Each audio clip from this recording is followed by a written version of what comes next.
Friday, February 21st edition of the Carolina Weather Video. Meteorologist Matthew East here along with you. What a warm day yesterday. Look at Columbia's high, 84 degrees. It hit 82 in Fayetteville, 77 yesterday in Charlotte. That was a record. 72 in Greensboro and Raleigh. Even Boone all the way up to 57 yesterday afternoon. And these are your temperatures about 5:30 this morning. Out ahead of this incoming cold front, very, very mild, mid-60s in many locations across the region. Winds are really cranking out of the south and southwest. We've seen some wind gusts, not associated with any thunderstorms, just the general winds, gusting 25, 30 plus miles per hour over the past couple of hours. Just a lingering severe thunderstorm watch in Georgia and southeastern Alabama. The tornado watch that was in effect earlier to the west has been canceled. No watch in effect for the actual Carolinas at the time I'm cutting this video. There's the radar, though. And notice the band of rain with embedded thunderstorms. Most intense right now, as I'm cutting this video, from southwestern North Carolina, western upstate, down into Georgia. A lot of lightning and thunder there. And that is lifting to the north and east. And that'll be sweeping through the foothills of the Piedmont of North Carolina over the next 5-6 hours between now and early afternoon, and then later afternoon over in eastern areas. So that's kind of the overall setup for us today. This is what it looks like. The pretty active round of severe storms unfolded yesterday. There's your cold front now. That'll be sweeping on in. And so again, we're going to have this band of rain and thunderstorms move on through. Here is Futurecast. There goes the activity moving eastward by this afternoon. There it goes through the eastern parts of the state.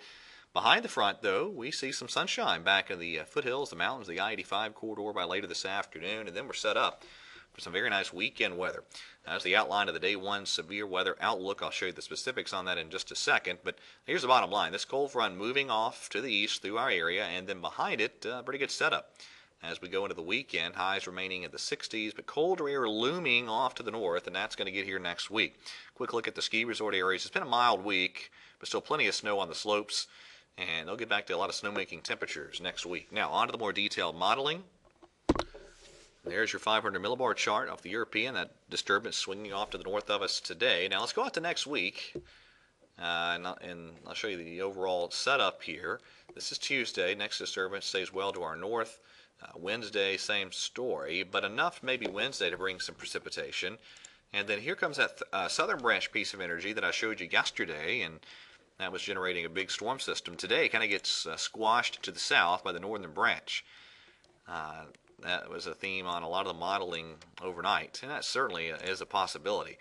There's the round of precip Wednesday, and you're looking at face value on the European. That's actually a little bit of snow in the northern portions of North Carolina, so that's something to watch as we get into Wednesday.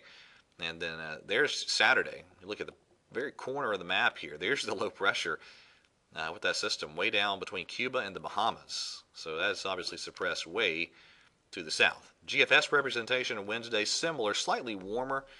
But the bottom line is there's a fairly weak system that moves through Wednesday that bears watching. Now, back to the severe weather before we wrap up the video.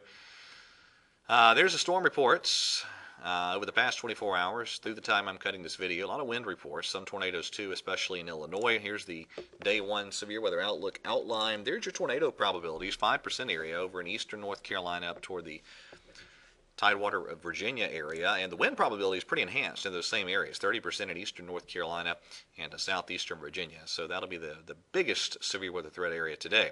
And one final thing.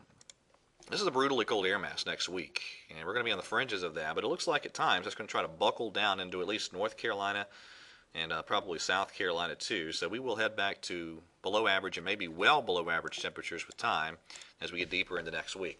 All right, that is it for today's edition of the Carolina Weather Video. Have a wonderful weekend, and God bless.